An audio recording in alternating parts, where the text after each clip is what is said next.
Welcome to our 2010 Digital CMO Summit. So, show of hands, how many people participated in our cocktail party on the beach last night?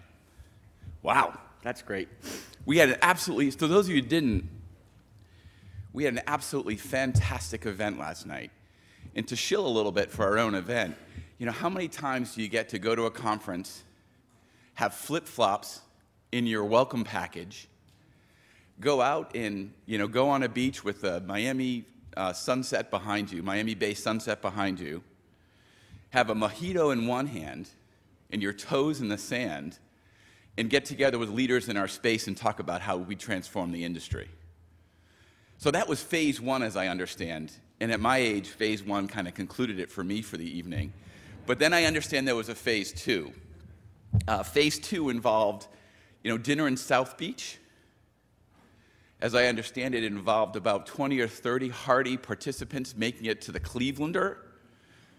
And I understand there were shots, as I understand it, probably just a couple, cigars, and amazing people watching. So thank you all for persisting through that and for making it here bright and shiny, right on time this morning. So a little bit of context about this event before we get rolling. So when we started thinking about a client event, what turns out to be quite some time ago, we had a couple very specific goals in mind. We wanted to create value for all of the participants by getting clients together to share experience and best practices. We wanted to take this opportunity to learn from each other. And one and really important thing that I think is different about this event than many others is we wanted to create connections and relationships with people that would persist long after the event was done.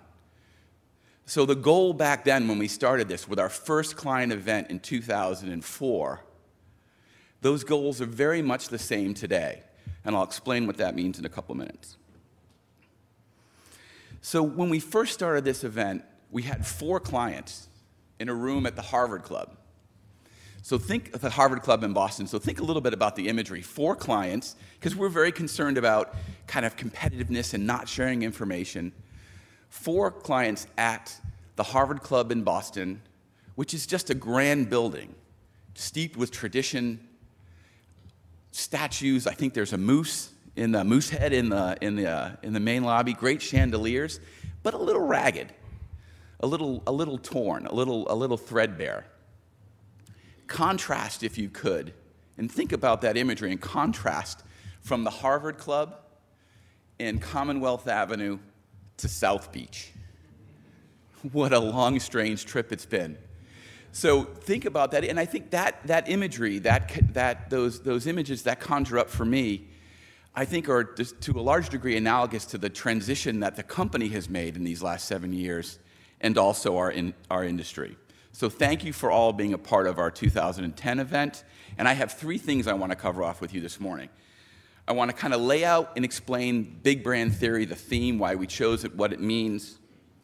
I want to share with you some perspective about what big brand theory means for Compete, and I want to give you a quick walkthrough of today's agenda. So big brand theory. When I think about big brand theory, the first things that come to my mind are a couple things. An explosion, a massive explosion, collisions happening everywhere, and unprecedented expansion.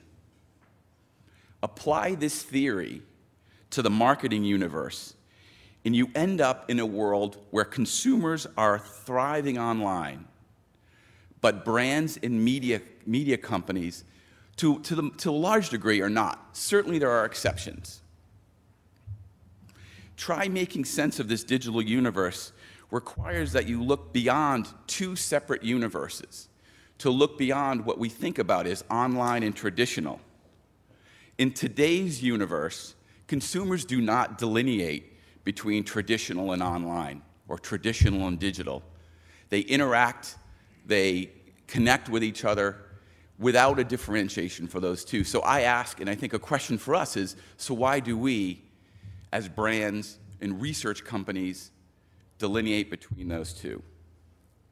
So what is the state of the universe today?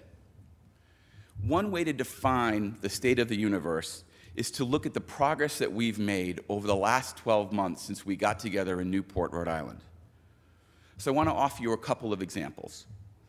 So think about the change and the progress that companies like Facebook and Twitter have made in the last 12 months.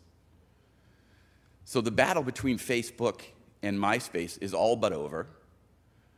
Facebook has 500 million users worldwide and is approaching $1 billion in revenue. Twitter and tweeting has become a verb in our lexicon in the same way that I would Google something. Think of that progress in the last 12 months. Think about Adobe and Omniture. So last year, Josh James was a keynote speaker at our Newport event, and he was there talking about the relationship that we had formed between Omniture and WP and Compete. And soon after that event, announced the acquisition by Adobe. So I, probably like many folks, were a little confused by that acquisition, and I don't think that I understood it right from the start. But today, as I understand it, the embedding of Omniture tags within Adobe authoring tools is an example of linking together creativity and measurement in one platform, and that's transforming the industry that we're in.